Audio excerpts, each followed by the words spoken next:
ప్రతిష్టాత్మకంగా తీసుకున్నటువంటి చంద్రబాబు నాయుడు గారు తాలూకా పిలుపు మేరకు ఈరోజు మేము ఆమదాలవలస నియోజకవర్గంలో ఉన్నటువంటి ఆమదాలవలస మున్సిపాలిటీలో ఈరోజు కృష్ణాపురం సచివాలయం, అలాగే బీసీ హాస్టల్, మరి అలాగే ఎస్సీ హాస్టల్, మరి అలాగే వెంకటేశ్వర ఐటీఐ, మరి అందరూ కూడా ఈరోజు మూకుమ్మడిగా 6 బస్సులతో ఇక్కడ నుంచి అనమాట బయలుదేరడం జరుగుతుంది.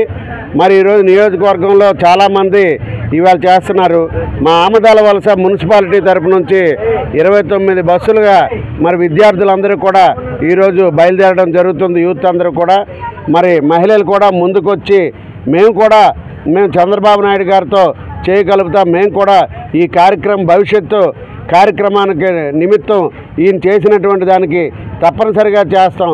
యోగా అన్నటువంటిది ప్రతి వాళ్ళకి కూడా నిత్యకృత్యంలా జరగాలి అన్నటువంటి కాన్సెప్ట్ని, ఆరోగ్యంగా ఉంటేనే ఆంధ్రప్రదేశ్ని శుభ్రంగా చేయొచ్చు అన్నటువంటి కాన్సెప్ట్ చంద్రబాబు నాయుడు గారిది.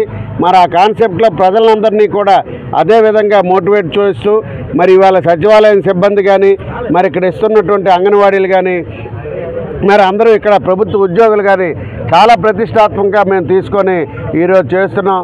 మరి అదేవిధంగా ఈరోజు మా నియోజకవర్గం మొత్తం మీద మేము సుమారు 250 బస్సులు ఈరోజు ఆమదాలవలస నియోజకవర్గం తరపు నుంచి మేము బయలుదేరడం జరుగుతుంది. ఈ 250 మంది బస్సులకి ఒక్కొక్క బస్సుకి 50 మంది తక్కువ లేకుండా మేము అందరం బయలుదేరుతున్నాం.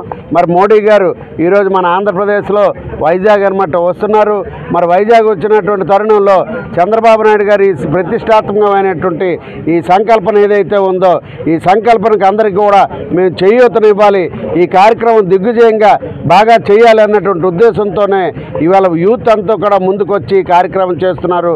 మరి అందరూ కూడా మరి మిగతా నియోజకవర్గాల్లో కూడా మిగతా దగ్గర కూడా అందరూ ముందుకొచ్చి కార్యక్రమం జయప్రదం చేయాలని, అలాగే మా నియోజకవర్గానికి సంబంధించి మా రవికుమార్ గారు ప్రతిష్టాత్మకంగా తీసుకున్నారు. ప్రతి వాళ్ళు బయలుదేరాలి, అలాగే పార్టీ కేడర్ బయలుదేరాలి.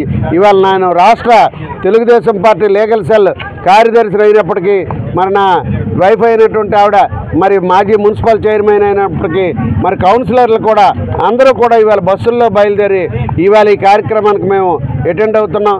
మరి తప్పనిసరిగా కార్యక్రమం దిగ్విజయం అవుతుందని, మరి చంద్రబాబు నాయుడు గారి ఆశలు, మరి మోడీ గారి తాలూకా సంకల్పన ఏదైతే ఉందో ఆ సంకల్పన పూర్తిగా కూడా కార్యసిద్ధి జరుగుతుందని చెప్పేసి ఈ సందర్భంగా కోరుకుంటూ, మరి మా వచ్చినటువంటి వెంకటేశ్వర ఐటీఐ స్టూడెంట్లు కానీ, మరి అలాగే ఇక్కడ వచ్చినటువంటి మరి సచివాలయం సిబ్బంది, మరి 13వ వార్డు కృష్ణాపురం సచివాలయం కానీ, మరి అలాగే ఇక్కడ వచ్చినటువంటి ఎస్సీ హాస్టల్ కానీ, బీసీ హాస్టల్ కానీ, మరి యువత కానీ వచ్చినటువంటి వాళ్ళందరికీ కూడా హృదయపూర్వకమైన ధన్యవాదాలు తెలియజేస్తూ సెలవు తీసుకుంటాం.